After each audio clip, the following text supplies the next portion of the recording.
J'ai une mission d'expertise de la situation et en fonction maintenant de la situation, je me mets en partenariat, en liaison avec l'extérieur vers tous les organismes de droit commun.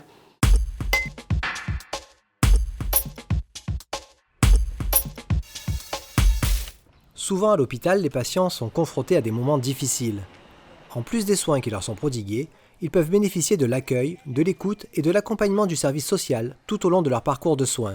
J'interviens dans le cadre de l'hôpital adulte par le biais de l'équipe médicale. L'assistante sociale est sollicitée par le service de soins pour tout ce qui est aide au retour à domicile, orientation en centre de rééducation convalescence. Nous avons pour mission première l'évaluation des besoins de la personne et de sa famille, l'accueil du public inconditionnel au sein du service social et nous devons également travailler sur la protection des majeurs vulnérables.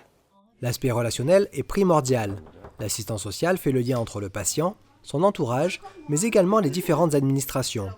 Lorsqu'un patient nous sollicite, nous sommes amenés à instruire des dossiers administratifs pour son maintien à domicile avec un ensemble d'aides mises en place par différents partenaires. Nous travaillons également via des logiciels informatiques de placement en centre pour de la rééducation. Et nous devons nous assurer, en lien avec le bureau des entrées, de la mise en place des droits de la personne, à savoir si la sécurité sociale et la mutuelle sont présentes. Sinon, nous instruisons des dossiers administratifs en faveur de ces personnes. Les assistantes sociales peuvent recevoir les patients ou leurs familles dans leurs locaux, mais elles se déplacent fréquemment dans les services avec lesquels elles collaborent étroitement. C'est en fonction de mon expertise qu'ils vont pouvoir aussi avancer dans leur prise en charge. Donc on travaille vraiment en partenariat, quoi.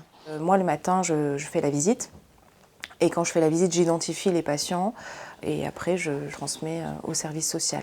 On a l'habitude de se faire un petit point le matin pour discuter justement de toutes ces problématiques. Dans le service on a deux profils de patients. On a les patients qui rentrent pour une problématique de fracture et qui vont avoir rapidement besoin de rééducation. Donc on n'a pas beaucoup de temps à perdre, on fait d'emblée appel au service social parce qu'on sait que plus tôt on va faire les demandes pour des centres de rééducation, plus vite on va avoir une chance d'avoir une place. Et on a un deuxième profil de patients, c'est ceux qui rentrent et qui n'ont pas de droit ou pas de mutuelle ou qui sont dans des situations précaires. Et dans ce cas-là, on fait aussi appel assez rapidement au service social pour pouvoir enclencher les démarches et faire les demandes pour qu'ils puissent avoir soit l'AME, l'AMU. Parfois, les équipes médicales et paramédicales identifient des situations préoccupantes, de violences intrafamiliales ou sur personnes vulnérables, enfants comme adultes. Le service social averti peut être amené à rédiger des signalements en lien avec la justice.